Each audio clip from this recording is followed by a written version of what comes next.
All right, KookFan.com with WSU great Gabe Marks at Pac-12 Media Day in Los Angeles. All right, Gabe, I just have a couple questions for you. Yes, sir. Regarding Wazoo and the Pac-12. So the first question I have is, I know that you're a member of the Pac-12 Alumni Council, and I was wondering what some of your guys' goals or, just what your goals have been for this week. Yeah, well, obviously I'm really excited for the opportunity to be on this council, right? There's a lot of great people on it, right? I think I might be the youngest person on it, or one of the youngest people. I think Scooby Wright's on it too. He might be a little older than me. But it's just great to have the alumni be a part of, the conference direction, I think, a little bit more, which is something that in the past I don't think has been kind of a part of our MO as a conference, and our schools are trying to get the alumni back involved in a meaningful way, not just a symbolic way. So I think that is exciting for us to have a piece in the action and where the conference goes, you know what I mean? Because we played and we know what it's like to be an athlete in it, right? So it's good to have our opinion. In regard to like some of the things that are being discussed, just kind of trying to continue to modernize the conference, you know what I'm saying? There's a lot of things to be had, and we have one of the more storied conferences, I think, in the country, right? I mean, Conference of Champions for a reason, you know what I'm saying? And just finding different ways and different ideas to continue to push the brand out there and, elevate us to where we deserve to be and keep us there, you know what I'm saying? So, great. And then another question is, what did you think of Commissioner Kliavkoff's speech and Q&A today, and/or what are some things in it that stood out to you? Like the commissioner, he's a strong guy. We've been needing a guy like this for a while, I think we could all say.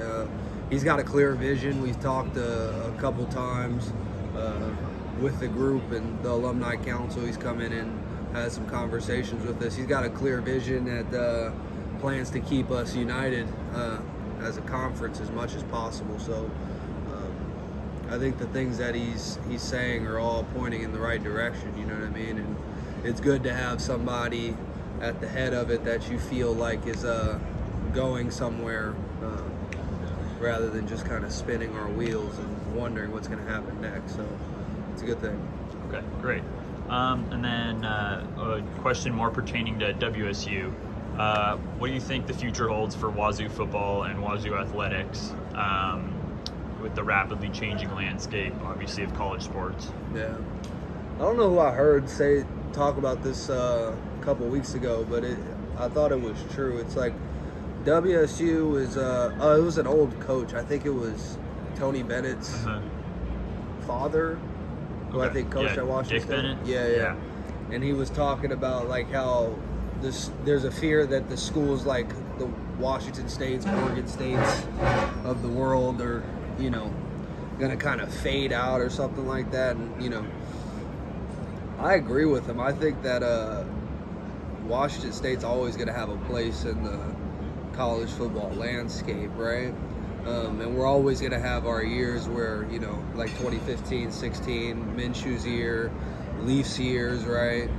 Bledsoe's years, where we get the right combination of guys, the right combination of coaches where we have some success, you know what I'm saying? So I think that there's always going to be a market for us, and we got fans all over the world, right? Some of the most diehard and some would say even culty fans, you know what I'm saying? So our fan base ain't going nowhere, and we're a part of keeping this brand alive, right? We put a lot of people's eyes on the television every weekend. So in regard to those things, I don't think we're going anywhere. What we do need to continue to work out, which I think we are with the Cougar Collective and, the things that Robbie Tobeck and Jack Thompson are doing, and I'm trying to get involved in those things in ways that I can, and bringing the alumni back and having our donors kind of step up their efforts a little bit, right, is in that NIL space and trying to figure out how we can get a little piece of the action, you know what I mean, while still staying in our lane. I mean, we're not going to say that we're going to,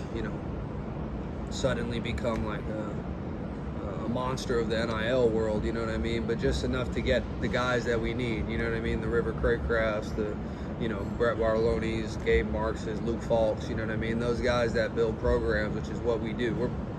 We're program builders. That's what Washington State is, and I'm proud of that, rather than just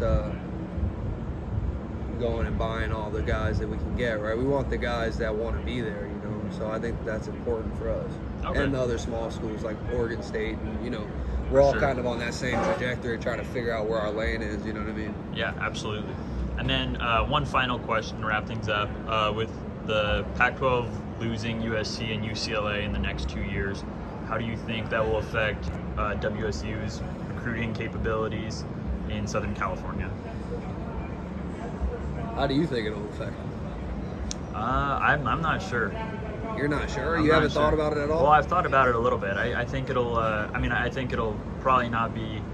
I think it could help in some ways because kids aren't going to want to have to travel to Ohio and Michigan and everything. So I don't think it's going to be as negative as people are saying. Who's saying it's going to be negative?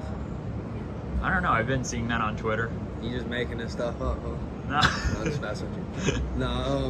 No, I think we're like I said, we're always gonna have our place in the sun. You know what I'm saying?